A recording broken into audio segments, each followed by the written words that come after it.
উত্তর কোরিয়া বিশ্বের সবচেয়ে বিচ্ছিন্ন দেশগুলোর মধ্যে অন্যতম। কিম জং উনের স্বৈরাচারী শাসনের অধীনে এক ভয়ঙ্কর রূপে আবির্ভূত হয়েছে। এই দেশটি প্রায়শই পারমাণবিক অস্ত্রের পরীক্ষা, মানবাধিকার লঙ্ঘন এবং আন্তর্জাতিক নিষেধাজ্ঞার কারণে খবরের শিরোনামে থাকে।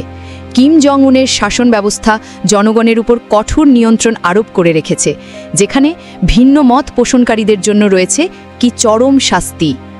পারমাণবিক উচ্চাকাঙ্ক্ষা। উত্তর কোরিয়ার সবচেয়ে উদ্বেগজনক দিক হল তার পারমাণবিক অস্ত্র কর্মসূচি। দেশটি নিয়মিতভাবে ক্ষেপণাস্ত্র পরীক্ষা চালায়, যা আঞ্চলিক এবং আন্তর্জাতিক স্থিতিশীলতার জন্য হুমকি সৃষ্টি করে।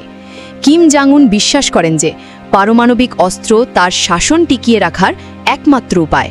ফলে আন্তর্জাতিক সম্প্রদায় উত্তর কোরিয়ার উপর কঠোর নিষেধাজ্ঞা আরোপ করেছে, যা দেশটির অর্থনীতিকে পঙ্গু করে দিয়েছে।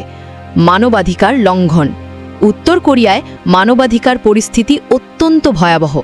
ভিন্ন মত পোষণকারী, রাজনৈতিক বন্দী এবং তাদের পরিবারকে কঠোর শ্রম শিবিরগুলিতে পাঠানো হয়, যেখানে তাদের ওপর অমানবিক নির্যাতন চালানো হয়। দেশটিতে স্বাধীন বিচার ব্যবস্থা নেই। সংবাদ মাধ্যম ও আন্তর্জাতিক সম্প্রদায় সম্পূর্ণভাবে সরকারের নিয়ন্ত্রণে এবং জনগণের চলাফেরার স্বাধীনতা সীমিত। খাদ্য সংকট একটি নিত্য নৈমিত্তিক ব্যাপার এবং অনেক মানুষ অপুষ্টিতে ভোগে।